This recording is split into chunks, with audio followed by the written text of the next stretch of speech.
अस्सलाम वालेकुम dear students. आज का हमारा टॉपिक है translocation of organic solutes in plants. यानी प्लांट्स में ऑर्गेनिक सॉल्यूट्स किस तरह मूवमेंट करता है। ख़ासकर यहाँ पर हम वास्कुलर प्लांट्स की बात करेंगे। यानी वास्कुलर प्लांट्स जिसमें जाइलम और फ्लोएम मौजूद है, उन प्लांट्स में एक जगह से दूसरी जगह तक खुराक किस तरह जाता है। याद रहे हमारे पास प्लांट्स में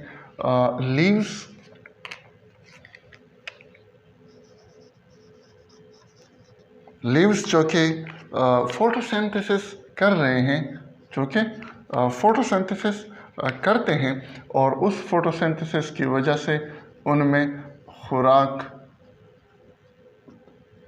बन रही है, बनती है, और फूड वहाँ पर खुराक जो एक्स्ट्रा खुराक है, जो एक्स्ट्रा ग्लूकोज एट्सेट्रा है, वो मोस्ट ऑफ द केसेस में कन्वर्ट होता है ग्लूकोज इनटू सक्रोज की सूरत में। सक्रोज में कन्वर्ट होता है और सक्रोज एक जगह से लीव्स से किसी दूसरी जगह पर जाएगा, किसी दूसरी जगह पर जाएगा, दूसरे पार्ट्स ऑफ द प्लांट की तरफ वो मूव करेगा, और वो पार्ट्स या तो वो उनको कंज्यूम कर देगा, यानी एनर्जी के लिए या बिल्डिंग ब्लॉक्स बनाने के लिए वो उसको या तो कंज्यूम कर लेगा, या वहाँ पर सक्रोज को किसी दूसरी चीज़ में, किसी दूसरे सब्सटेंस में कन्वर्ट करके स्टोर कर लेगा। यानी एक जगह पे खुराक बन रही है, एक्स्ट्रा खुराक, लीव्स में भी खुराक कंज्यूम होगी, लेकिन जो एक्स्ट्रा खुराक है, एक्स्ट्रा फूड है, वो दूसरी जगह या तो कंज्यूम होगा या फिर स्टोर होगा। ख़ासकर उन पार्ट्स की तरफ वो जाएगा जो पार्ट्स अपनी फोटोसिंथेसिस, अपनी खुराक खुद तैयार नहीं कर सकते, जिसमें रूट्स शामिल है, जिसमें स्टेम्स शामिल है, जिसमें फ्रूट्स भी शामिल हैं, जिसमें यंग लीव्स भी शामिल है, यंग बर्ड्स भी शामिल हैं, फ्लावर्स भी शामिल हैं, जिनको ज़्यादा खुराक की ज़रूरत है। तो उन लीव्स से एक्स्ट्रा खुराक उन पार्ट्स तक जाएगा जो अपनी खुराक खुद या तो तैयार नहीं कर सकते, या तैयार थोड़ा बहुत कर सकते हैं, लेकिन उनके लिए वो नाकाफ़ी होता है। तो इस मोमेंट ऑफ फूड को हम ट्रांसलोकेशन कहेंगे। यहाँ पर हम लीव्स को, जिसमें खुराक बन रहा है, इसको हम नाम देते हैं यहाँ पर इसको हम सोर्स कहेंगे, और जहाँ पर इसको हम सोर्स, और इस जहाँ पर कंज्यूम हो रहा है या स्टोर हो रहा है, इसको हम नाम देते हैं सिंक। इसके लिए हम एक और लफ्ज़ भी यूज़ करते हैं, सोर्स ऑफ एसिमिलेट और source of sink of assimilate.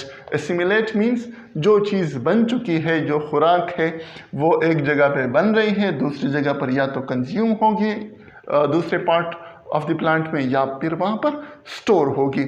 इस जहाँ पर कंज्यूम या स्टोर हो रही है उसको हम सिंक कहेंगे, और जहाँ पर बन रही है उसको हम सोर्स कहेंगे। और इस मूवमेंट ऑफ ऑर्गेनिक सॉल्यूट्स या movement of food from source to sink is called translocation of।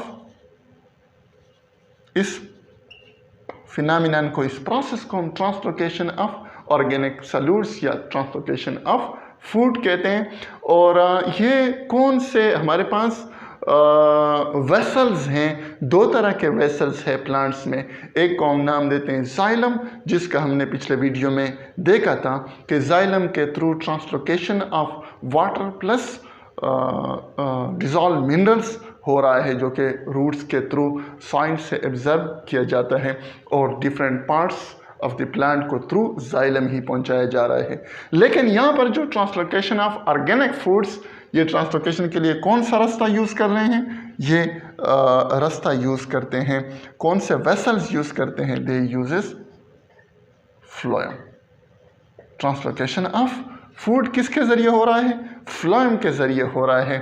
लेकिन कभी कभी कुछ ख़ास कंडीशंस में ये सिस्टम उलट भी हो सकता है। सिंक सोर्स बन जाता है और सोर्स सिंक बन जाता है, यानी एरियल पार्ट्स खासकर जो यंग लीव्स हैं वो दे बिकम द सिंक, और जो storage region of the plants है वो सोर्स बन जाते हैं। कब होता है ये वाली कंडीशन?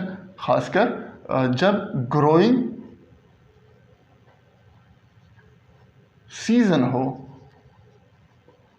जिसमें ग्रोइंग सीजन यानी समर के एंड या ग्रोइंग सीजन आ रहा हो, यंग लीव्स बनने जा रहे हों, तो उस यंग लीव्स बनने के दौरान जो स्टोरेज, खासकर अगर रूट में स्टोरेज हो चुकी है, फूड स्टोर हो चुका है पिछले समर या फोटोसिंथेटिक सीज़न के दौरान, जो ज़्यादा फोटोसिंथेसिस हो चुकी थी, उसके दौरान एक वक्त था कि रूट में खुराक स्टोर हो चुका था।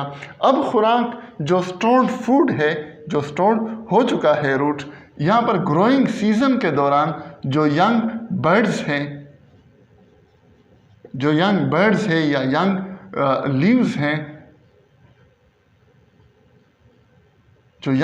लीव्स हैं, या उनके करीब जो बर्ड्स हैं, उनको उनके ग्रोथ के लिए बहुत ज़्यादा वहाँ पर तेज़ ग्रोथ होगी और उनको ज़्यादा खुराक चाहिए होता है। तो इस रूट से खुराक इस डायरेक्शन में भी थ्रू फ्लोएम जा सकता है, और अब रूट या स्टोरेज रीजन क्या बन जाएगी? ये सोर्स बन जाएगी, और ये जो ग्रोइंग रीजन्स है, यंग लीव्स हैं या यंग बर्ड्स हैं, वो फिर क्या बन जाएगी? They become sink. तो स्टोरेज रीजन से या लीव्स से स्टोरेज रीजन की तरफ translocation of food through phloem हो रही है, और फोटोसिंथेटिक रीजन्स या लीव्स से जहाँ पर खुराक बन रही है, वहाँ से स्टोरेज रीजन की तरफ या ग्रोइंग रीजन की तरफ भी मूवमेंट थ्रू फ्लोएम हो रही है। तो हम कह सकते हैं कि फ्लोएम में डबल, बल्कि इसको हम फ्लोएम में टू वे ट्रैफिक है, यानी फ्लोएम में खुराक लीव से ग्रोइंग रीजन की तरफ या स्टोरेज रीजन की तरफ भी खुराक आ सकती है, और ग्रोइंग रीजन से स्टोरेज रीजन से एरियल पार्ट्स की तरफ भी या लीव्स या यंग शूट्स की तरफ भी खुराक जा सकती है, यानी दोनों साइड्स पे खुराक थ्रू फ्लोएम मूव कर सकती है। जबकि जाइलम इस तरह नहीं था। जाइलम में सिर्फ और सिर्फ खुराक जाइलम में जाइलम सेप या वाटर जो है वो सिर्फ रूट से एरियल पार्ट्स की तरफ वाटर ट्रांसलोकेट कर सकता था। एरियल पार्ट से रूट्स की तरफ वाटर की ट्रांसलोकेशन जाइलम के थ्रू नहीं होती। तो इस मोमेंट को हम कौन से मैकेनिज्म के ज़रिए ये ट्रांसलोकेशन होती है, इसके लिए एक मैकेनिज्म यूज़ होता है। उस मैकेनिज्म को हम नाम देते हैं मास फ्लो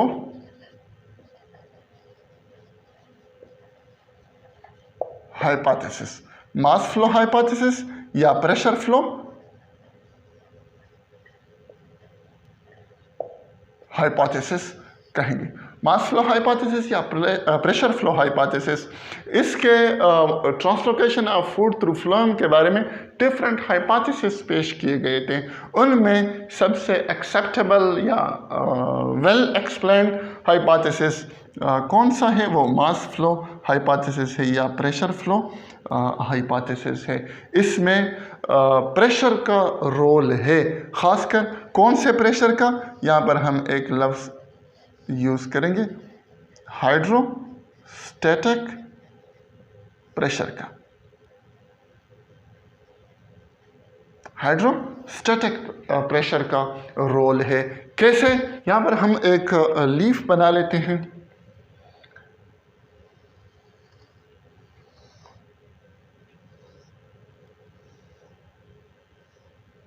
इस लीफ में यहाँ पर जो सेल्स हैं,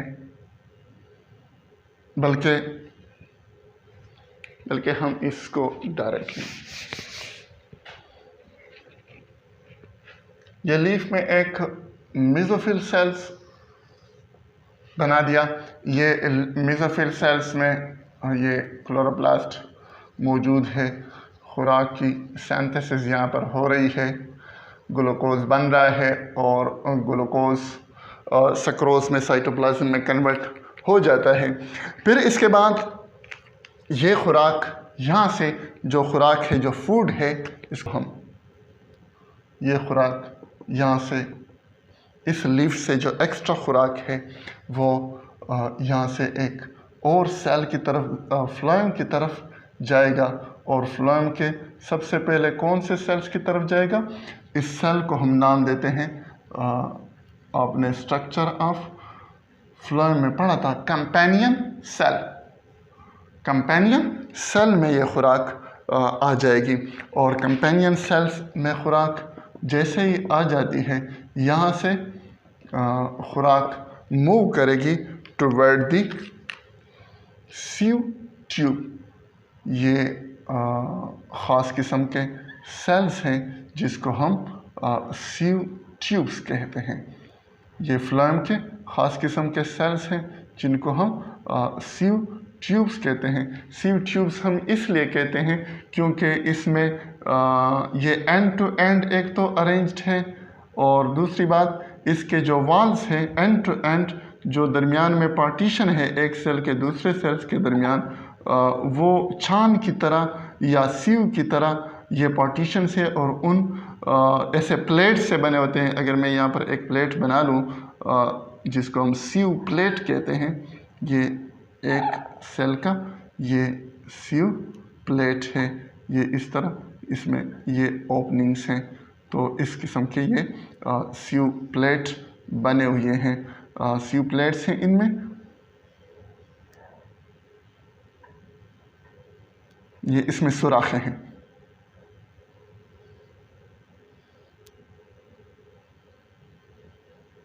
इसको मैं इस तरह सिंपल आप बना सकते हैं इस तरह। तो सीव यहाँ से खुराक जब इन सेल्स से, इन मेसोफिल सेल्स से जब फ्लोएम में खुराक आ रही है, यानी ये फ्लोएम में लोडिंग किस्म की हो रही है, इस प्रोसेस को हम नाम देते हैं फ्लोएम लोडिंग।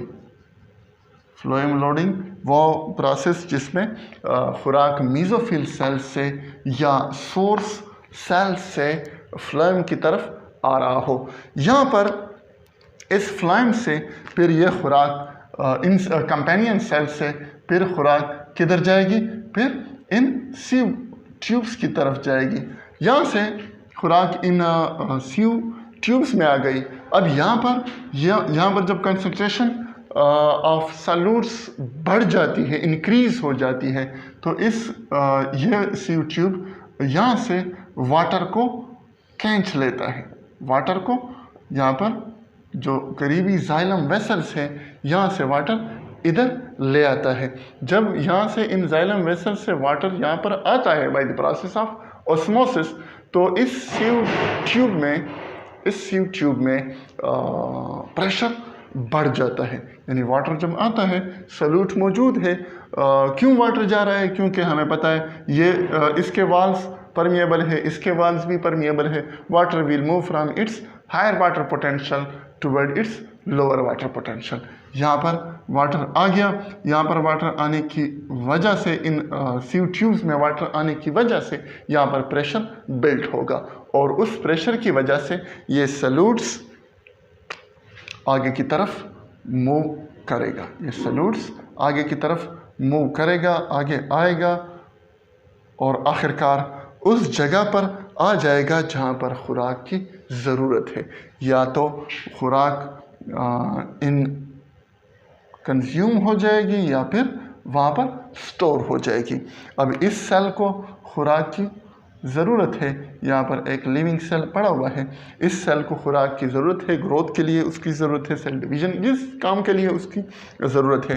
तो आखिरकार ये खुराक यहाँ से इस कंपेनियन सेल्स के थ्रू, यहाँ पर भी कंपेनियन सेल्स हर एक यहाँ पर जगह जगह पर कंपेनियन सेल्स इस फ्लोएम के साथ मौजूद हैं। ये कंपेनियन सेल्स मौजूद हैं। ये कंपेनियन सेल्स के थ्रू इस सेल की तरफ खुराक आ जाएगी, इस सेल की तरफ खुराक आ जाएगी, और जब इससे इस कंपेनियन सेल्स की तरफ जाएगी तो यहाँ पर सल्यूट दोबारा डाइल्यूट हो जाएगा। जिस तरह पहले यहाँ पर था, जब यहाँ पर खुराक नहीं थी तो ये दोबारा डाइल्यूट हो जाएगा। डाइल्यूट होगा तो इस डाइल्यूट यहाँ पर कंसंट्रेशन बहुत ही ज़्यादा वाटर की बढ़ जाएगी, यानी वाटर पोटेंशियल बढ़ जाएगी, और हमें पता है कि water will move from its higher water potential toward its lower water potential. तो यहाँ से वाटर वापस जाइलम की तरफ आ जाएगा और ये जाइलम फिर ऊपर की तरफ यानी एरियल पार्ट्स की तरफ मूव करेगा। क्योंकि यहाँ पर वाटर पोटेंशियल क्यों बढ़ गई, क्योंकि इस सेल से फ्लोएम कंपेनियन सेल्स ने खुराक खींच ली और उसने फिर आगे दूसरे सेल्स को खुराक सप्लाई कर ली, पहुंचा दी। इस तरीके के ज़रिए या इस मूवमेंट के ज़रिए एक मास फ्लो की सूरत में खुराक या सल्यूट्स आ रहा है from its higher concentration toward its lower concentration. और दूसरी बात, हमने ये हाइड्रोस्टेटिक प्रेशर की बात की थी। हाइड्रोस्टेटिक प्रेशर जब यहाँ इस सीव ट्यूब्स में जब खुराक आ रही है, इसमें खुराक आ रही है, तो एज ए रिज़ल्ट वाटर जब यहाँ पर आएगा, वाटर जब यहाँ पर आएगा तो यहाँ पर एक प्रेशर एग्जर्ट होगा। इसके ऑस्मोसिस की वजह से हाइड्रोस्टेटिक प्रेशर इस सेल्स पर प्रेशर एग्जर्ट होगा और उस प्रेशर की वजह से ये सल्यूट या खुराक नीचे की तरफ आएगा, उस जगह की तरफ मूवमेंट करेगा जहाँ पर इस यह हाइड्रोस्टेटिक प्रेशर या वाटर पोटेंशियल कम है। जहाँ पर वाटर पोटेंशियल कम है उसकी तरफ मूव करेगा, खा वो यहाँ पर उससे निकल जाए या यहाँ से उससे निकल जाए, यहाँ से उससे निकल जाए। जब इस सेल्स को खुराक काफ़ी मिकदार में मिल जाए, मज़ीद ज़रूरत ना हो इस सेल को, तो अब ये खुराक फिर नीचे दूसरे पार्ट्स तक पहुँचा देगा या दूसरे सेल्स की तरफ सप्लाई जारी कर लेगा।